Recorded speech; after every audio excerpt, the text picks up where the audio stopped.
How's it going, ladies and gentlemen? Welcome back to the YouTube channel. I want to thank y'all for all the love and support y'all did on the Dragon Maid video. I noticed a few comments. I made sure to reply to all that I saw. Ask y'all a few questions. And today I want to talk about my K9 Crystron deck. As this is the deck I've been taking to locals. I've been winning a lot with it. And I run a few cards in it that I haven't seen a whole bunch of in K9 deck. So I just want to show y'all what I'm playing today. So, of course, we'll start off with the extra deck. We have one copy of Crystron Ellie Skeletus.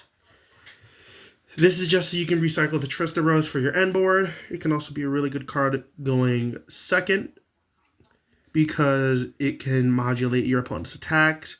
So you can synchro summon him, make him weak enough so where your K9 stuff or even, let's say, a 4-mat Infinity can beat over most of your opponent's monsters. Up next, we have one copy of F8 Dawn Dragster. This is just for the sake of the end board. It's a spell trap negate. It can do it multiple times because it only reduces its level.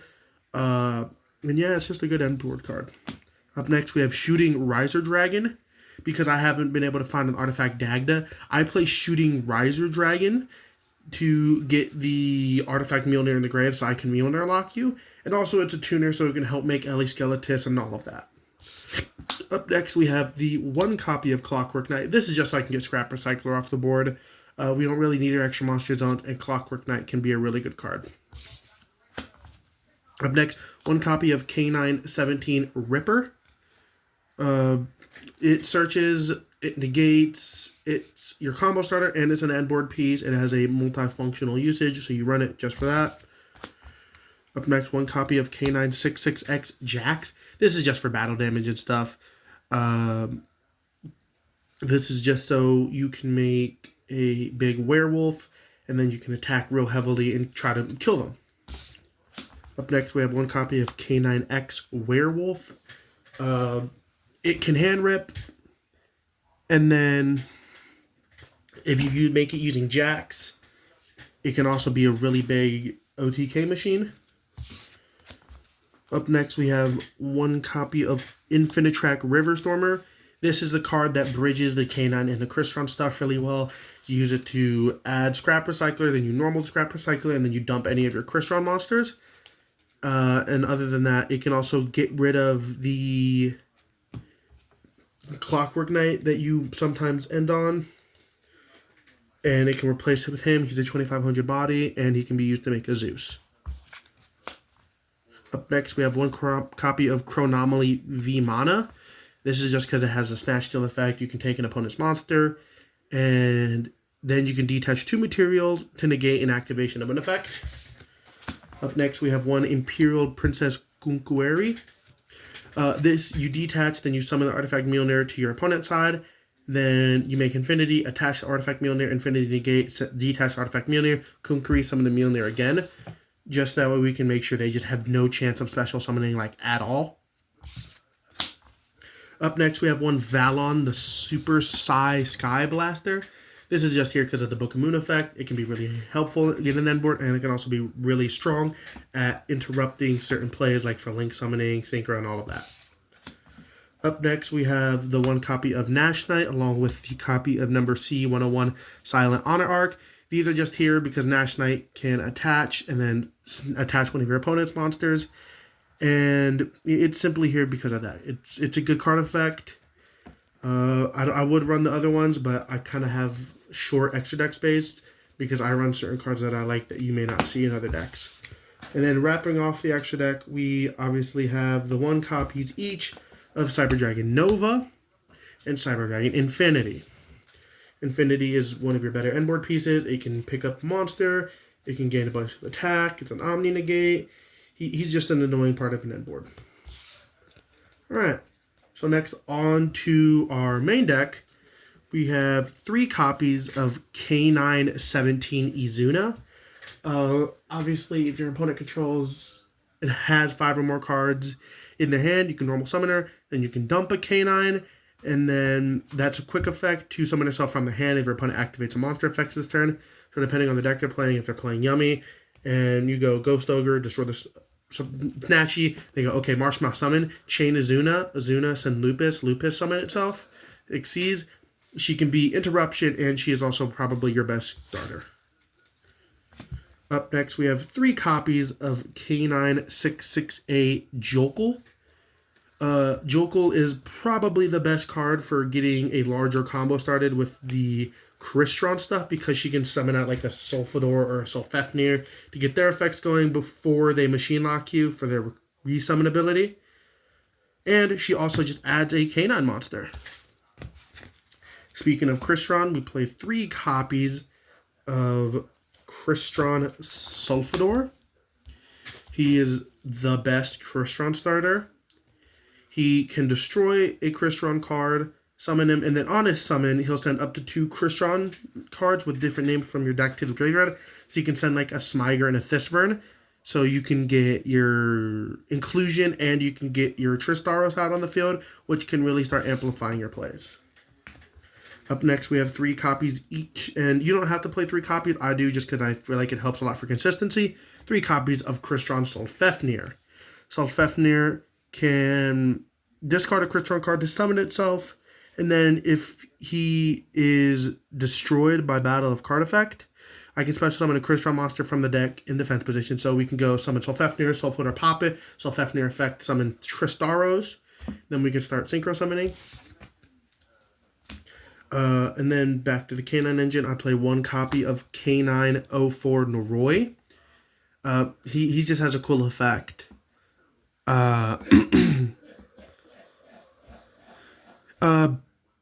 When he's normal summoned, he'll special summon an non-machine K9 monster from the deck. He does lock you into K9 monster, so this is only if you don't really care. Like, you use him at the end of a combo if you don't normal summon. Let's say you open a Sulfefnir and a Lantern. You can go Lantern summon, and then once you get back to your normal summon, Noroi summon Azuna or something, and then look at your opponent's hand, see what they're going into their turn, so you know how to time your interaction better.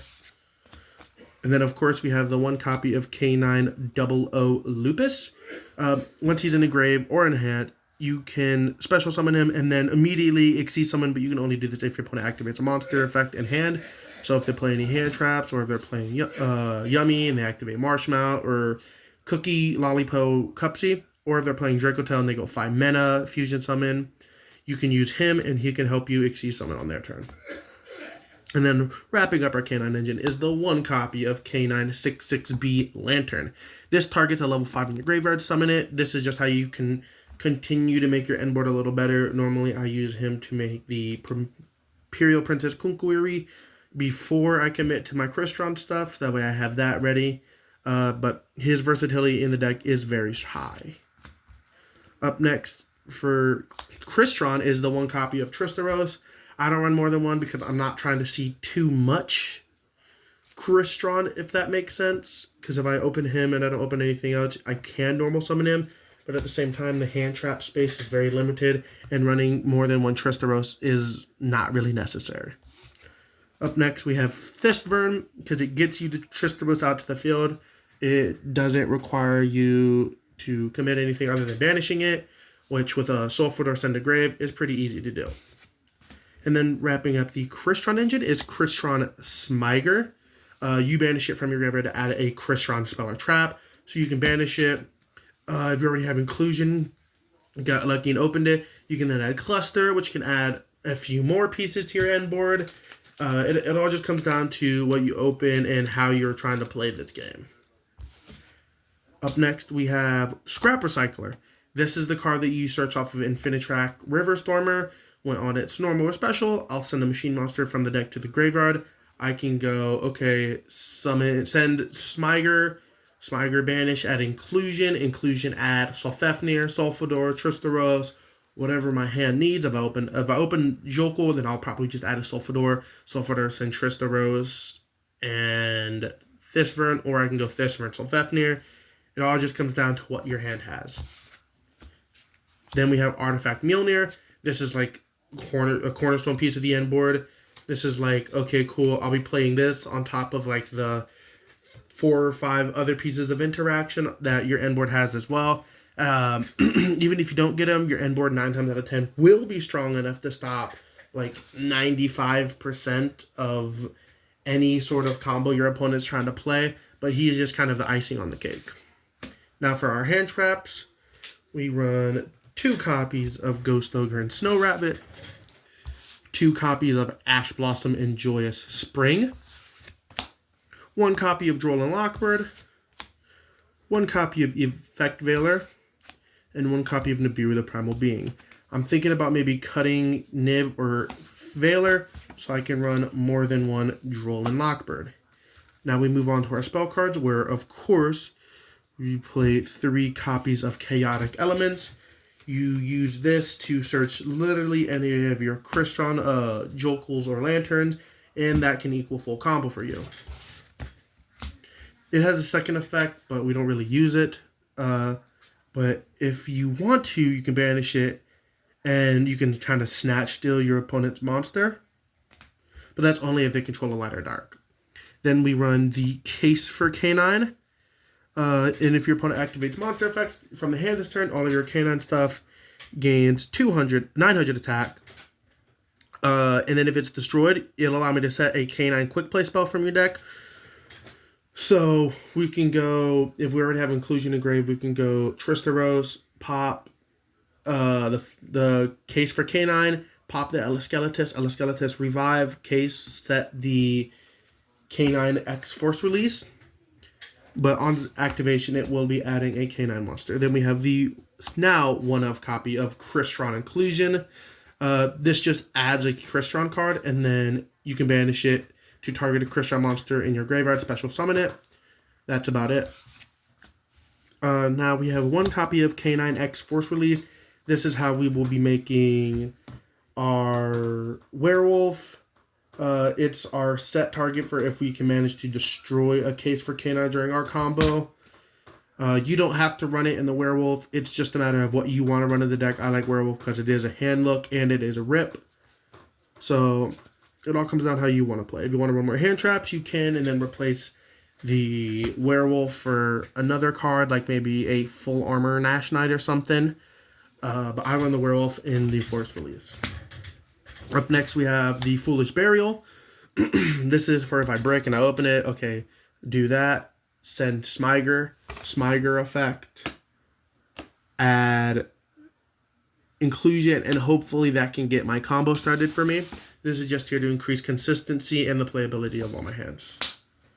Up next, we have double copies of Dark Ruler No More. This deck doesn't really care about OTKing. While it can do that, that's not something that it really does often. It just comes down to the kind of hand you open, but I like it because it can just get rid of all those pesky monster effects. It can get rid of the hieratic, the Herald of the Arclight, sorry. It can get rid of the Snatchy. It can get rid of all of the monsters that Yummy might have, or Draco Tail, or even another K9 Crystron deck. It just comes down to what they're playing, but a lot of the time with how decks are nowadays, the interaction is more so focused on the monsters, and this can help you with it. Then we have 1 copy of Triple Tactics Talent. This is just more hand knowledge stuff. It can punish hand traps even more. In hands where you open this, a K9, a Crystron, and Called by the Grave, like the perfect hand, you genuinely won't lose ever, because you can use this to look at your opponent's hand and rip whatever you need to rip. Up next, we have 1 copy of Called by the Grave. This is just combo protection, just to make sure that our combos have less trouble with getting through. We can negate Ash, Veilers, Ghost Ogres, Ghost Bells, Fuwaloses, Perulias, whatever monster effect that discards for cost that your opponent may be trying to play against you. This can help protect you from that. But like I said, if you prefer Crossout for this, because of Crossout's variety of play, that's up to you. Now we move on to our traps, where we run just 1 copy of Crystron Cluster.